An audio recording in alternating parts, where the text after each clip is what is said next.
Olá, meus irmãos, bom dia a todos, uma saudade de vocês enorme. Deus os abençoe aí com o estudo dessa manhã. Nós estamos encerrando aí a lição, a revista Nossa Fé, Desafio de Ser Igreja. Então, o nosso desafio aí de ser igreja, nós tivemos 13 lições, hoje é a lição de número 13, então chegamos aí ao final, você e a igreja local. Então, esse é o nosso título da lição de hoje, você e a igreja local. Tivemos uma caminhada boa aí, né, sobre essa revista, e dentro de todos os assuntos fomos edificados, e que Deus nos ajude aí a crescer como igreja e a enfrentar com determinação, com fé em Cristo, as adversidades da vida e da vida da igreja como um todo. Esse tema de hoje é importantíssimo, ainda mais essa realidade de enclausulamento, né, nosso, de pandemia, onde estamos sendo obrigados a ficar em casa, e isso tem nos levado a pensar, né, e a refletir sobre a grande importância que tem a igreja e para a sociedade, para os crentes e principalmente, né, para os crentes, por causa das questões principais, né, dos seus sacramentos, né, o batismo, a Santa Ceia, a comunhão, né, da Santa Ceia, que faz tanta falta a nós cristãos, né? Isso é tão penoso quando ele falta, né, e quando a gente tem, nós temos que tratar com um grande zelo. Então, por isso a lição de hoje, você e a igreja local.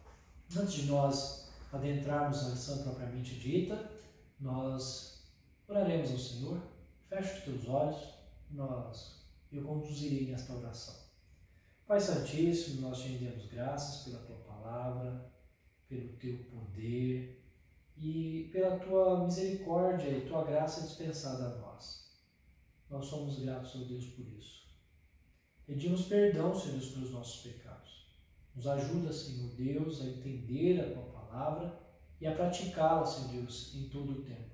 Ajude-nos, ó Deus, porque somos imperfeitos, enquanto isso tu és perfeito. Ajude-nos, ó Deus, porque somos incapazes, mas o Senhor nos dá capacidade. Ajuda-nos, ó Deus, porque na tua palavra é a voz, é a tua voz, e um Deus tão distante de nós, nossa realidade, um Deus santo, perfeito, todo-poderoso, e nós imperfeitos, Senhor Deus.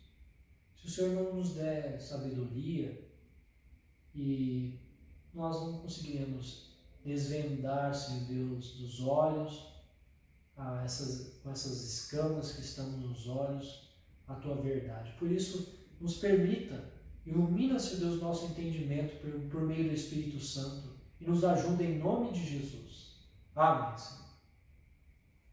O texto de hoje, nossa aula de hoje, aula 13, encerrando a revista aí, você e a igreja local. Então, abra lá a sua Bíblia, no texto de Hebreus, capítulo 10, versículo 19 ao 25.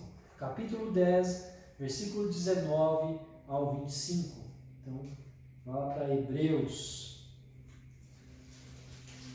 Carta aos Hebreus.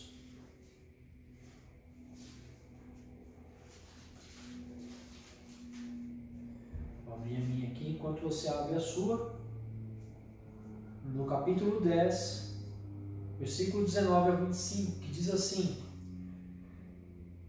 Tendo, pois, irmãos, intrepidez para entrar no Santo dos Santos, pelo sangue de Jesus, pelo novo e vivo caminho que ele nos consagrou pelo véu, isto é, pela sua carne.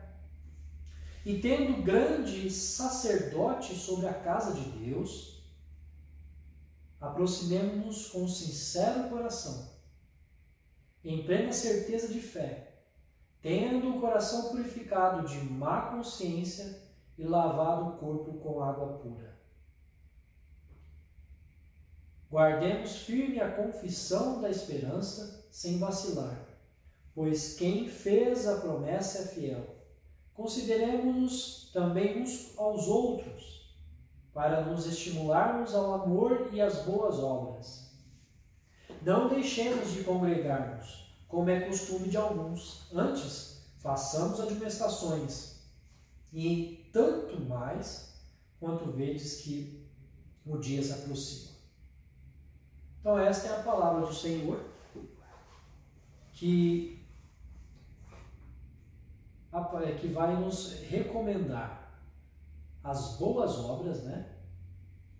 O amor, e isto em modo de congregação. Isso é importantíssimo para nós, para nosso próximo entendimento.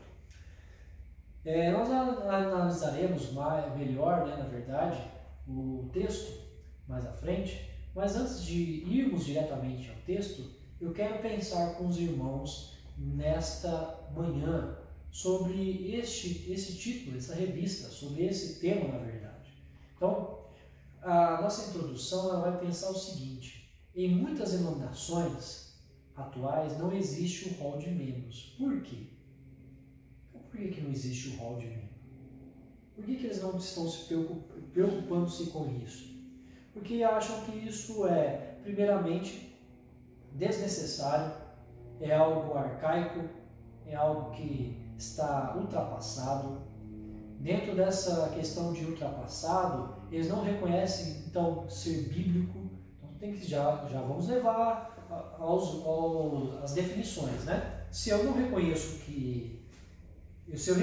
que é arcaico, que não deve ser mais utilizado, que está ultrapassado, é porque eu não reconheço que é bíblico. Então, a questão de organização da igreja, a instituição, na verdade, ela não é uma questão que deve ser afinco, deve ser levado a grande termo como a palavra de Deus. Então, a gente deve pensar sobre isso. Será? Será que de fato não é? Será que o que estão propondo hoje, ainda mais os desigrejados, essa realidade aí de que a igreja não é algo primário, que não deve ser levado a esse sentido? Então, nós devemos tomar cuidado. E dentro disso, devido a essas circunstâncias, nós temos que olhar para o texto, olhar para as Escrituras e rever esses conceitos. Então é dela que nós extraímos nossa teologia, é dela que nós extraímos nosso conhecimento de Deus, é dela que nós extraímos nossa base para a instituição, base para nossa confissão, base para nossa doutrina, base para nosso caminhar até o seu regresso. Então nós temos que olhar para as Escrituras. O que ela nos fala sobre isso? Então vamos olhar para as Escrituras de modo a pensar nessa resposta. Então o nosso esboço da lição vai nos conduzir primeiro à ordem do compromisso. Então houve uma ordem de compromisso e no próprio texto que nós lemos vai nos dizer isso aí. Também a obrigação da obediência. Que obediência é essa?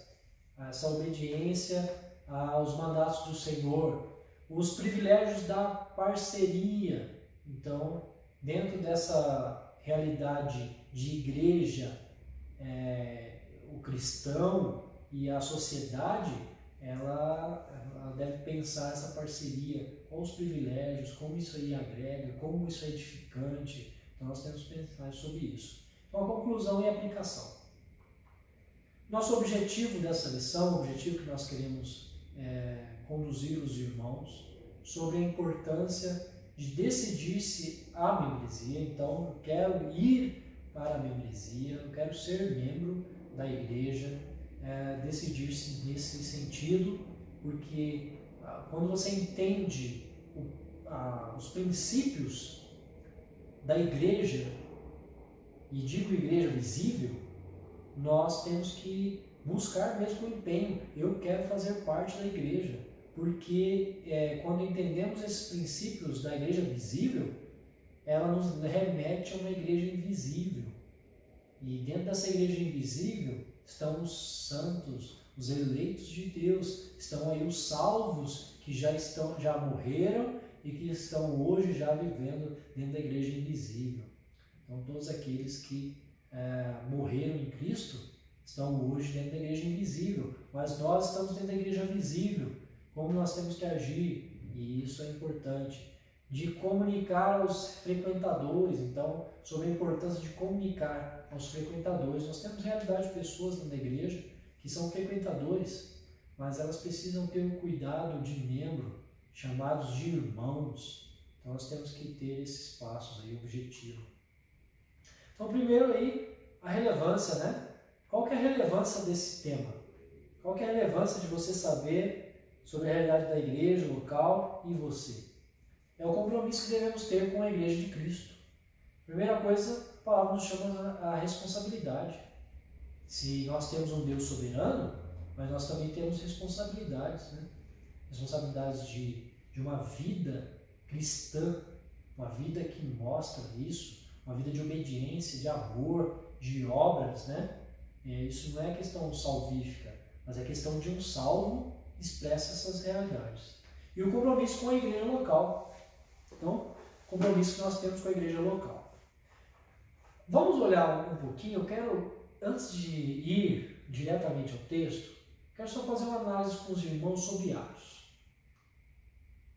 Preste atenção como o contexto histórico de Atos dos Apóstolos nos conduz a esse sentido de uma organização, de uma igreja. Então, a organização e o organismo.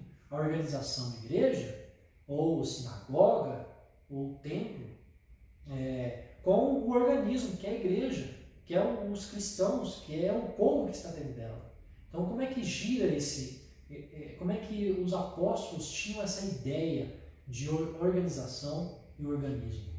Por isso que dentro dessa discussão, que há uma discussão hoje em dia de organização e organismo, eu quero que os irmãos tenham isso em mente. A nossa liderança, ela da igreja, ela é dos primórdios da igreja cristã. Aí os irmãos dizem, mas só da igreja cristã? Não, ela é do Antigo Testamento. Mas a igreja, ela é do Novo, ela é depois de Cristo, a igreja é cristã, depois de Cristo. Mas nós temos a igreja no Antigo Testamento. Nós temos a igreja já lá no Éden, com a família, Adão e Eva.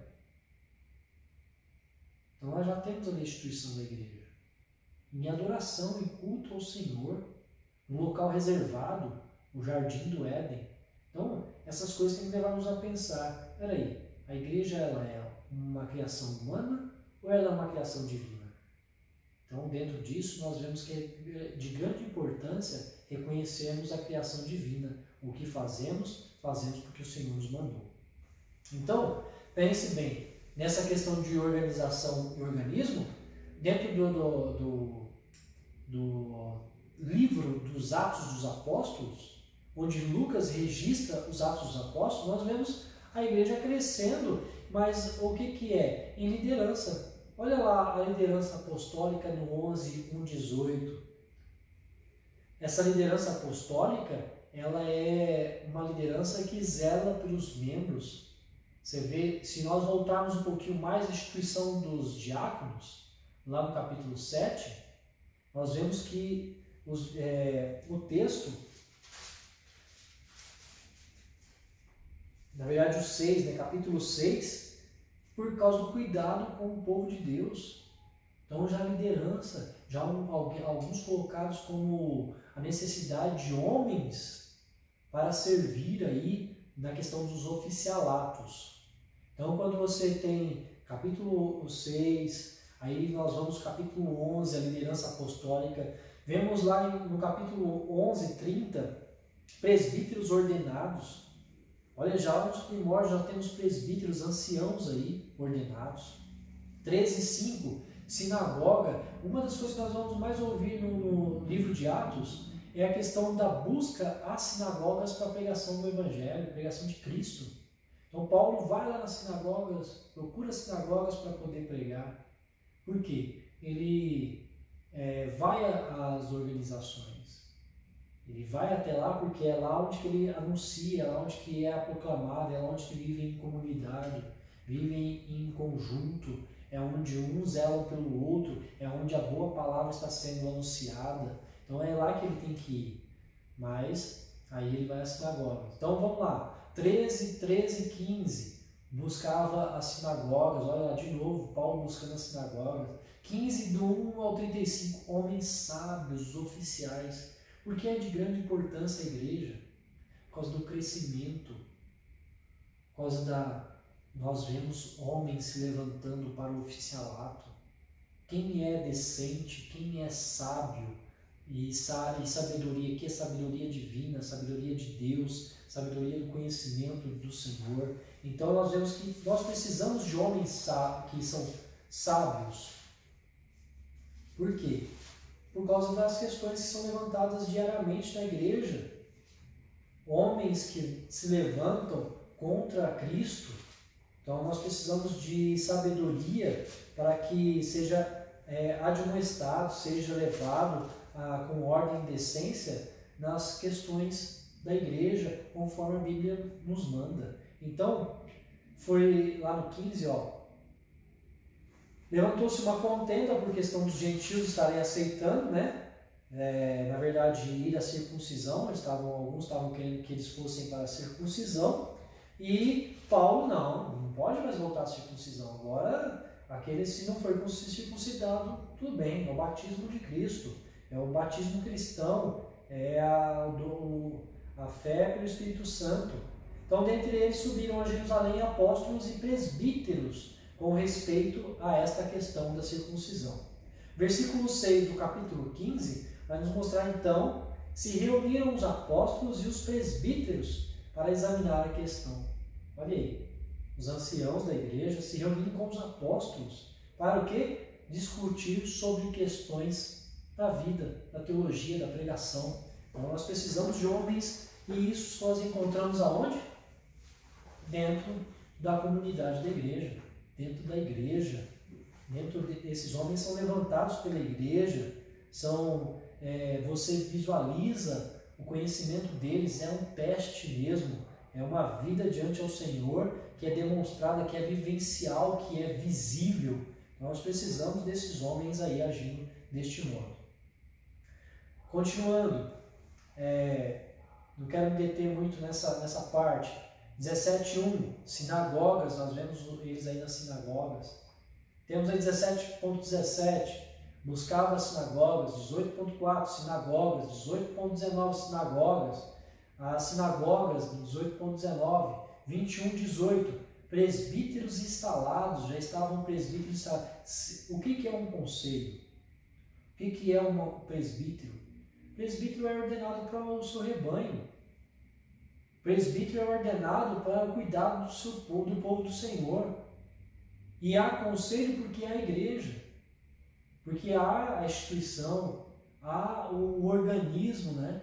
Que precisa ser tratado. Então, isso aí, a nossa lição tem que responder, está dentro da nossa lição. Então, a ordem do compromisso. Se não estimularmos os outros ao amor e às boas obras, então estamos desobedecendo ao Senhor. Então, lá para o nosso capítulo 10, né, de Hebreus, volte lá para Hebreus 10. Na verdade, eu não pedi para abrir em Atos, mas os irmãos que abriram em Atos 15, volte para Hebreus capítulo 10, para nós vermos lá. Capítulo 10, 19 a 25, que é o nosso texto base, vai mostrar que o versículo 24 e 25 mostra: consideremos-nos também uns aos outros, para que nos estimulemos ao amor e às boas obras, não deixemos de congregar-nos, como é costume de alguns. Antes, façamos admoestações, e tanto mais quanto vedes que o dia se aproxima. Esta questão de amor e obras nós reconhecemos no conjunto, na questão de não buscarmos a satisfação do nosso próprio eu, mas levarmos em consideração o próximo. Isso é amor, isso é amor ao próximo. E isso nós reconhecemos dentro da igreja. Nós reconhecemos as boas obras no conjunto, quando o irmão cede ao outro aquilo que é seu, seja financeiramente, seja em materiais, seja o que for. Então, nós pensamos assim, e é uma admoestação do Senhor, é uma exortação admoestações. Esta é uma ação do Senhor. Não deixemos de congregar-nos. Então, a ordem, por isso que a ordem do compromisso de congregar-nos. Isso é importante por causa dos ministérios, isso é importante por causa das questões dos sacramentos. Ninguém ministra, auto se ordena. Ninguém ministra ceia particular. Ceia é uma comunhão entre os irmãos na esperança, na certeza de que o Senhor regressa, na esperança do Senhor. Então, é a celebração e a lembrança que nós temos do Cristo crucificado, morto, sepultado e ressurreto.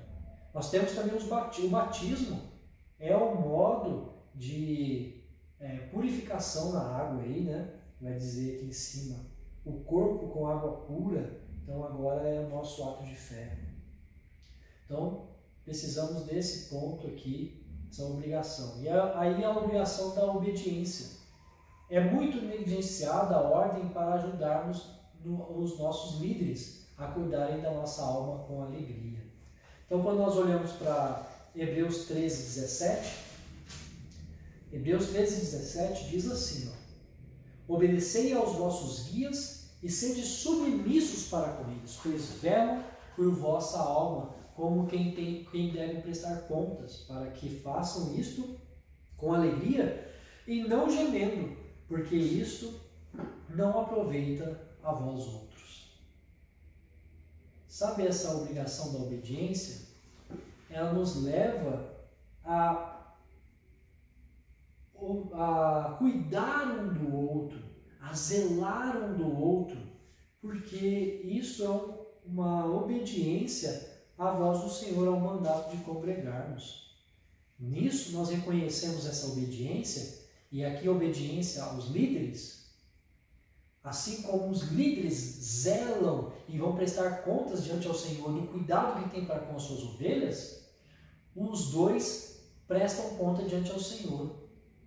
E os dois têm que tomar zelo e cuidado, por quê? A ovelha, na verdade aqui o irmão não pode ser guiado e atender e obedecer a um líder que fala contra a palavra do Senhor, que fala contrário à sua vontade. Mas o que ele preza? Ele vai ter que prestar atenção, ele vai ter que ser um ouvinte e um obediente, mas até o passo que a liderança obedece às Escrituras. E assim também a liderança tem que olhar para o membro e olhar para ele se ele está obedecendo à verdade. Eu estou zelando por ele em oração, vigiando pelas Escrituras, e ele está sendo zeloso e fiel às Escrituras, senão ele tem que ter repreensão e correção. Assim como o líder, que vai falar aqui a palavra do Senhor, sede submissos para com eles, né, os vossos guias, assim também o líder tem que prestar contas, como? Servindo, orando e vigiando pelas suas ovelhas. Com isso, eu quero seguir, dizer que essa obrigação da obediência, ela esclarece a diferença entre crentes e não crentes também. Se antes ela vai mostrar o cuidado que nós temos para com crentes, e esse cristão é obediente, tanto no zelo para com a liderança, na obediência para com a liderança, mas também essa esclarece a diferença entre crentes e não crentes. Por quê? Aqueles que são membros são tratados e crescem na disciplina, crescem no anúncio do Evangelho, na sua doutrina, mas também mostra aqueles que estão chegando na igreja, não crentes. Por isso que é necessário, e muito necessário, nós termos, além do batismo, a chegarmos no batismo, mas nós também termos um rol de membros, para sabermos quem que nós cuidamos e chamamos de irmãos, e que nós zelamos um pelo outro, mas também saber que aqueles que estão chegando, que não são membros ainda, que precisam de um zelo, precisam ser tratados e anunciar a eles sobre Cristo Jesus e a sua suficiência. Então precisamos disso. Nesse questão de não crentes, nós voltamos a Atos 15. Imagine só se todo mundo chegasse aqui e cada um ao seu tempo, cada um, na verdade, à sua vontade, fizesse as coisas, fosse um neófito eleito presbítero, um neófito eleito diácono, um neófito mandado ao seminário.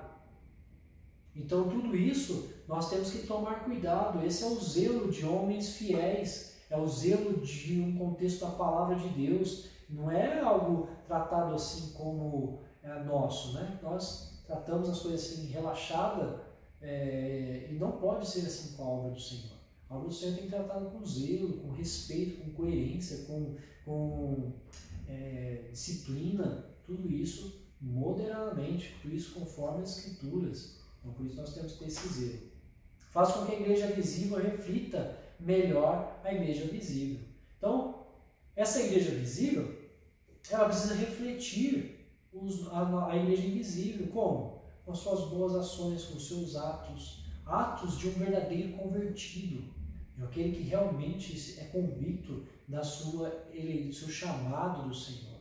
Então, nós fazemos isso porque participamos de uma igreja que não só é visível, mas que também ela ultrapassa, ela está além das nossas visões, que é a igreja invisível dos eleitos de Deus. Nós somos chamados no perfeito, chamados em Cristo, desde a fundação do mundo. Para o quê? Para viver segundo a sua vontade. Para onde? Para a eternidade. Então, nós temos que refletir essa igreja invisível, essa igreja perfeita. De que modo? Não nos assemelhamos com esse mundo, sendo justos, sendo organizados, buscando a coerência e a correção da verdade. Essa obrigação da obediência também é fundamental para uma administração organizada da igreja, né? Se olharmos para a questão da nossa organização, ela requer trabalho, mas é um trabalho zeloso, porque a obra não é nossa, a obra é do Senhor. Então, por isso nós temos que manter o zelo diante ao Senhor. Também essa obrigação da obediência orienta a liderança na formação de classes de novos membros. Isso nos leva a ter aqueles que não são crentes no Senhor, que estão chegando. Olha, esse aqui não é membro, está no rol de membro. Como é que nós vamos tratá-lo? Nós vamos levá-lo, encaminhá-los ao conhecimento das bases do Evangelho, das bases de Cristo. Então, por isso que tem a nossa classe de catecúmenos. Precisamos levá-los a isso. Isso é uma organização. Então, os privilégios da parceria. Quais são os privilégios que nós temos disto? A oportunidade de ministério, serviços úteis e a responsabilização amorosa. Então, é a oportunidade de crescermos no seu devido tempo, no seu amadurecimento, no conhecimento do Senhor. A demonstração disso nos conduz no crescimento do trabalho do Senhor, na necessidade para a obra dele, e isso é necessário. Serviços não só dentro da igreja, mas também fora da igreja, mostrando que há um desejo e um anseio por servir ao próximo com ato de amor, de responsabilidade, né? Então nós temos que usar isso. Algumas igrejas têm um ministério de aconselhamento bíblico.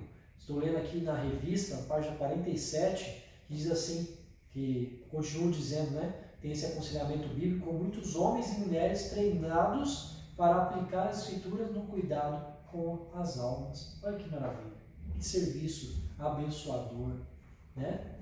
E a responsabilização amorosa, nós nos responsabilizamos um pelo outro. Isso é um grande papel. Em tempos como o nosso, onde há um esfriamento de amor ao próximo, esse aqui é o local onde isso não pode existir, esfriamento do amor ao próximo. Devemos caminhar em amor, em zelo para com o outro, tanto da igreja para com os seus líderes, Hebreus 13, 17, mas também dos líderes para com a igreja.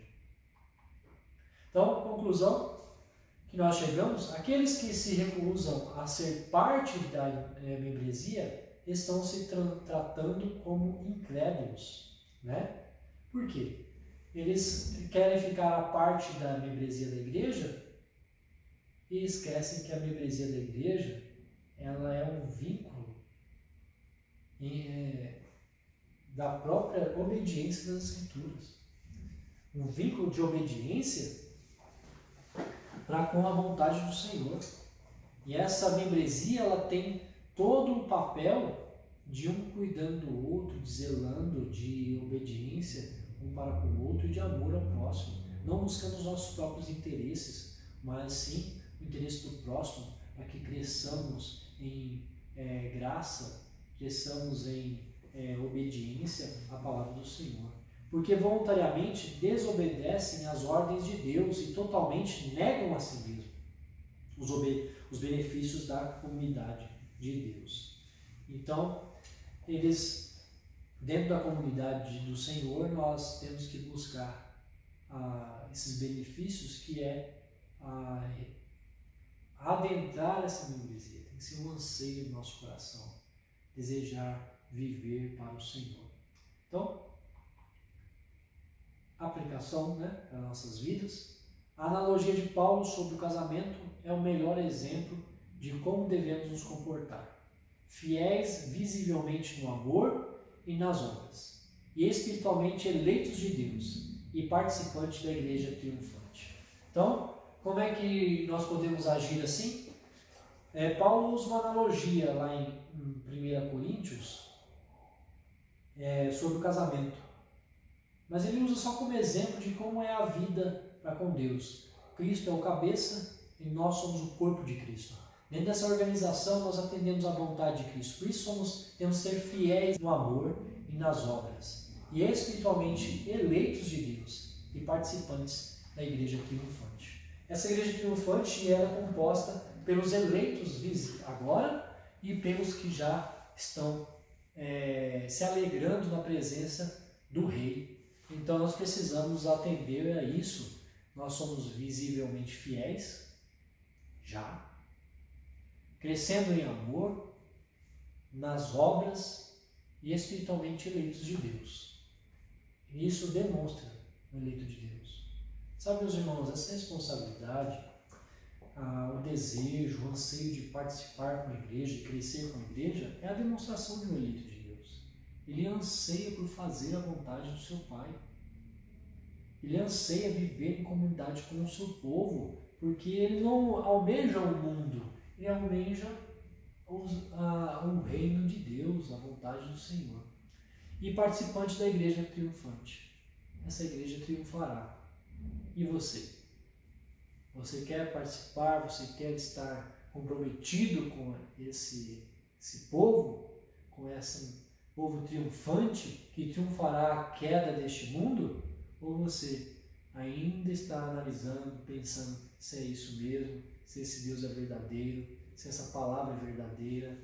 Então eu suplico que você ore ao Senhor, que você medite na sua palavra e que você busque o entendimento das Sagradas Escrituras e da sua completude, né? Da sua ação completa, vendo e reconhecendo que o Senhor é aquele que salvou a igreja dele. Então, o Senhor promete salvar a igreja dele. Então, ele é o cabeça dessa igreja. Ele mesmo demonstra isso. Deus nos abençoe. Nós vamos encerrar com uma oração neste momento. Feche seus olhos e nós oraremos ao Senhor. Pai Santo, Tu és um Deus maravilhoso, um Deus que salva e resgata o Teu povo por meio de Cristo Jesus. E os Teus eleitos, ó Pai, eles achegam a Ti por meio da igreja, por meio do anúncio do Evangelho, que é o principal na Tua casa. Por isso pedimos, dá-nos, ó Deus, da Tua verdade, abra os nossos olhos e mente e coração seja transformada para Te servir, hoje para todos sempre. Em nome de Jesus. Amém. Deus abençoe e até a próxima.